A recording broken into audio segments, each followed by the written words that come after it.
स्वागत है आपका हमारे चैनल नेक्स्ट 9 न्यूज़ पर। जी हाँ, तो आज हम बात करने वाले हैं बॉलीवुड इंडस्ट्री की खूबसूरत अदाकारा करीना कपूर खान के बारे में, जिन्होंने इसी साल फरवरी के महीने में अपने दूसरे बेटे को जन्म दिया है। जी हाँ, अपने बेटे जेह को इसी साल फरवरी के महीने में करीना कपूर खान ने जन्म दिया है। वहीं आपको बता दें कि इससे पहले उनका एक बड़ा बेटा भी है जिसका नाम है तैमूर अली खान। जी हाँ, अभी हाल ही में करीना कपूर ने अपनी एक बुक लिखी है प्रेगनेंसी के ऊपर, जिसका नाम उन्होंने दिया है करीना कपूर खान प्रेगनेंसी बाइबल। और इसी बुक में उन्होंने अपनी प्रेगनेंसी को लेकर कई अनुभव शेयर किए हैं।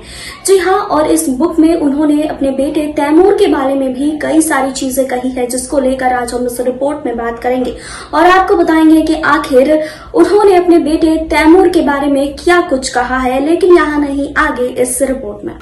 एक महिला के लिए मां बनना आसान नहीं होता। प्रेगनेंसी के लेकर प्रसव के बाद और फिर बच्चों की देखभाल करने तक ये एक पूरी रोलर कोस्टर की जर्नी होती है, जिसमें अच्छा और बुरा दोनों अनुभव मिलता है।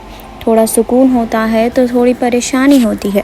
बॉलीवुड एक्ट्रेस करीना कपूर खान भी इस पूरे जर्नी से 2 बार गुजर चुकी हैं।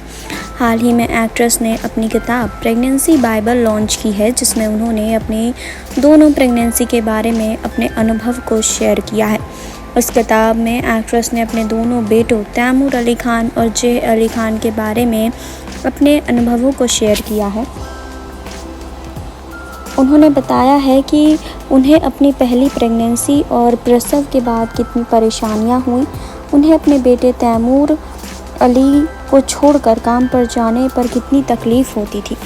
यही नहीं, एक्ट्रेस ने यहाँ तक शेयर किया कि वो अपने बेटे की पोटी साफ़ नहीं कर पाती थी और उन्हें डायपर भी पहनाना नहीं आता था। जी हाँ, आपको बता दें कि करीना कपूर खान ने अपनी किताब में उस वक्त को याद किया जब उनके लाडले नवाब तैमूर बहुत छोटे थे और एक्ट्रेस को काम के सिलसिले में अपने बेटे को छोड़कर जाना था। उन्होंने किताब में लिखा कि तैमूर को छोड़कर 150 लोगों की टीम के साथ रात की शूटिंग के लिए बाहर जाना था। शूटिंग के दौरान वो काफ़ी प्रोफेशनल होने की कोशिश कर रही थी, लेकिन अंदर ही अंदर उन्हें अपने बेटे को छोड़ने का दुख हो रहा था। उन्होंने जेह के होने के बाद की फीलिंग्स के बारे में बात करते हुए बताया कि जेह के होने के बाद उन्हें अपनी कमिटमेंट पूरा करने के लिए काम पर वापस लौटना पड़ा, लेकिन इस बार उन्होंने कोई हड़बड़ी महसूस नहीं की। करीना ने बताया कि अपराधी बेबी को छोड़ने के बाद का गिल्ट महसूस करना सामान्य बात है और उस वक्त के लिए ऐसा नहीं है कि तैमूर उनसे प्यार नहीं करता है। उन्हें अपने दोनों बेटों के होने के बाद अपनी ज़िंदगी वापस मिली है। जी हाँ, आपको बता दें कि अपनी बात को जारी रखते हुए करीना कपूर ने काम करने वाली महिलाओं को प्रेरणा भी दी। उन्होंने कहा कि आप जो करना चाहते हैं उसे करने से अच्छा कुछ नहीं है। उनके हाथ में एक बच्चा होगा और गोद में दूसरा, वो एक माँ होंगी। काम पर वापस जाओ और सब कुछ रॉक कर दो। जब कोई महिला पहली बार माँ बनती है तो वो सब कुछ पहली बार अनुभव करती है। ऐसे में उन्हें अपनी दिक्कतें भी होती है। ऐसा ही करीना कपूर के साथ भी हुआ। उन्होंने अपनी किताब में इस बात का जिक्र किया है कि वो अपने पहले बेटे तैमूर की पोटी साफ़ नहीं कर पाती थी और ना उन्हें सही से डायपर पहना पाती थी। इसकी वजह से लीकेज भी हो जाती थी। जी हाँ, करीना कपूर ने अपनी किताब में कई सारी चीज़ों का जिक्र किया है। वहीं आपको बता दें कि करीना कपूर खान ने किताब में अपनी प्रेगनेंसी के कुछ अनुभव को शेयर किया है, जिसमें उन्होंने बताया कि वो एक बार सेट पर बेहोश भी हो गई थी। प्रेगनेंसी के दौरान करीना कपूर लगातार अपनी फिल्मों की शूटिंग कर रही थी, जहां उनके साथ ये घटना हुई थी। आपको बता दें कि करीना कपूर ने एक प्रेगनेंसी बाइबल लिखी है, जिसमें उन्होंने अपने प्रेगनेंसी के अनुभवों को शेयर किया है। करीना कपूर ने अपनी किताब में बताया कि कैसे प्रेगनेंसी के दौरान उन्होंने इस ग्लैमर डालने की कोशिश की थी, लेकिन वे इस दौरान काफ़ी ज़्यादा थकी हुई रहती थी। उन्होंने अपनी बुक में लिखा कि सेलिब्रिटीज़ की लाइफ के साथ ही लोगों को ऐसा लगता है कि उनकी प्रेगनेंसी काफ़ी ज़्यादा ग्लैमरस होती है। मैंने अपनी किताब में ऐसा उस वक्त लिखने की कोशिश की थी जब मैं शूट के लिए बाहर थी। आप खुद सोच कर देखिए कि अपनी प्रेगनेंसी पीरियड में कौन ही ग्लैमर का तड़का लगा सकता है। मैंने बहुत वज़न बढ़ा लिया था, प्रेगनेंसी स्पॉट होने लगे थे और मैं शाम 5 बजे सोने को तैयार हो जाती थी। आपको भी ऐसा लगा था?